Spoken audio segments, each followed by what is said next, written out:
શ્રી વાવ પંથક જૈન મિત્ર મંડળ દ્વારા આજે સુરત ખાતે 27મા સમૂહ લગ્નનું આયોજન કરવામાં આવ્યું હતું, જેમાં 36 નવદંપતીઓએ પ્રભુતામાં પગલાં માંડ્યા હતા। આ કાર્યક્રમમાં સુરત પોલીસ કમિશનર અનુપમસિંહ ગેહલોત ખાસ ઉપસ્થિત રહ્યા હતા।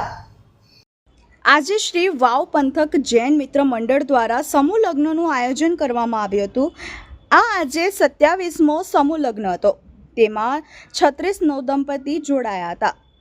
આ કાર્યક્રમમાં પોલીસ કમિશનર શ્રી અનુપમસિંહ ગેહલોત સાહેબ પધાર્યા હતા। આ સમાજને ખાસ વિશેષતા એ રહી છે કે સગાઈ અને મોસાળું મામેરું સમાજ દ્વારા કરવામાં આવ્યું છે, જેનો તમામ ખર્ચ કર્યો હતો। ખૂબ જ ધામધૂમથી આ પ્રસંગ 4:30 વાગે પૂર્ણ થયો હતો। નવદંપતીની વિદાય વચ્ચે સંગીતકાર જોલીબેન ગ્રુપ દ્વારા ખૂબ જ સુંદર સંગીતની રેલી કરી હતી। વધુમાં અજીત મહેતાએ જણાવ્યું હતું કે આ સમાજ ભવિષ્યમાં પણ વિશેષ આયોજન કરશે એવું કહ્યું હતું। આરતી છે, આજનો અનુભવ બહુ જ મસ્ત હતો। મતલબ લગન થયા, વિદાય અને સમાજનું બધું જ બધી વ્યવસ્થાઓ હતી। એટલું મસ્ત ફંક્શન કરાયું અને એટલું સારી રીતે કર્યું કે બહુ સારું ફીલ થયું। શું કહેશો આ લોકોને આ કરવા બદલ? લોકોનો ખૂબ ખૂબ આભાર કે સમાજની આટલી બધી દીકરીઓને એક જ સાથે સમૂહ લગ્નમાં મતલબ લગ્ન કરાવે છે અને એમની વિદાયનું બધું આયોજન બી કરે છે, એની પાછળ એમની મહેનત બી છે, બધું છે। મારું નામ વિશ્વ છે। આ સમાજમાં કેટલા મોટા લગ્ન થયા છે, કેટલું બધી વ્યવસ્થા કમ્પ્લીટ ને બધું બરાબર રહ્યું છે। જબરદસ્ત માહોલ જબ્બર આપણા સમાજને શું મેસેજ આવો એવો સમૂહ લગ્ન થવા જોઈએ, 100% થવા જોઈએ। આ કેટલામો સમૂહ લગ્ન છે ને તમે ક્યાંથી 27મું સમૂહ લગ્ન છે। 27 તમારા સમાજ માટે તમે શું કરવા માંગો? બસ હું તો એ જ કહેવા માંગુ કે સમૂહ લગ્ન કરે એવું કંઈ। હેલો, અજીત મહેતા, વાવ પથક મિત્ર મંડળના કમિટી મેમ્બર્સમાં।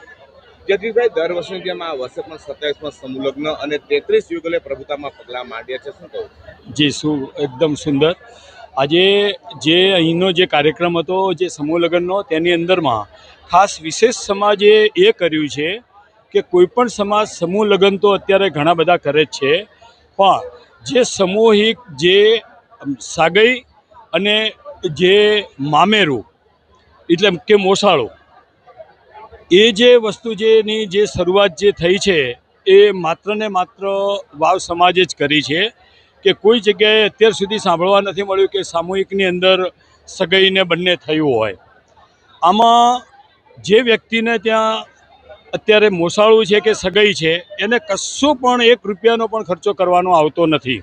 એમના દરેકે દરેક મહેમાન છે એ પણ બધા જ આ જ પંડાલની અંદર આ જ જગ્યાએ વાવ પથક મિત્ર મંડળે જે વ્યવસ્થા કરી છે એની અંદર જ તમામ વ્યવસ્થાઓ બધાની સચવાઈ જાય છે। આ સિવાય સમાજ માટે શું સંદેશો છે? અમે સમાજ માટે તો ખાસ સંદેશો એ આપ્યો છે કે અત્યારના જે વર્તમાન કાળની અંદરની જે મોંઘવારી છે એ ખરેખર એને જો પહોંચી વળવું હોય કોઈ પણ રીતે, કારણ કે દરેક વ્યક્તિ નાનો હોય કે મોટો હોય એને આ જે લગ્નની વસ્તુ છે એ તો કરવાની જ છે, પણ સમૂહ લગ્નની અંદર જોડાઈને પોતાના પૈસા બચાવે કાયમી માટે, તો એક ખાસ મોટો સંદેશ અમારો એ છે। હું જયંતિલાલ મફતલાલ કોરડિયા, વાવ સમાજ, સુરત। અમારા સમાજના આ 27મો સમૂહ લગ્ન સમારોહ છે। અમે 2 વર્ષથી સગાઈ, મામેરા અને લગ્ન બધું એક જ મંડપમાં 2 દિવસના કાર્યક્રમમાં પતાવીએ છીએ। એટલે આ પ્રસંગની જવાબદારી અમારા સમાજે મને અને મહેન્દ્રભાઈને સોંપેલી છે। એ જે કાર્યક્રમ અમે સમાજના હોદ્દેદારો, વડીલો અને કાર્યકરોના સહયોગથી સારી રીતે પાર પાડી શકીએ છીએ।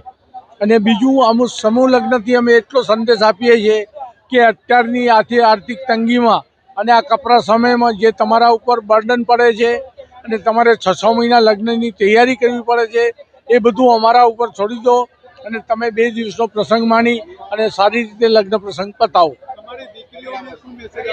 અમારી દીકરીઓને એ મેસેજ છે કે તમે સાસરે જઈને જીવન દીપાવજો, તમે 2 પરિવારોનું મિલન કરો છો, સાસરામાં જઈને એટલા સારી રીતે રહેજો કે આ વાવ સમાજની દીકરી છે એ આ સમાજનું ગૌરવ વધારજો અને તમારું પણ ગૌરવ વધારજો। મુખ્ય મહેમાન લેરુભાઈ ગાંધી, જે અમારા સમાજના વડીલ છે, વિનોદભાઈ ધીરજલાલ, દિનેશભાઈ કોરડિયા અને કેતન કાકા, જે સુરત મ્યુનિસિપલ કોર્પોરેશનના છે અને અમારા સમાજના છે, એ 3 અતિથિ વિશેષ હતા।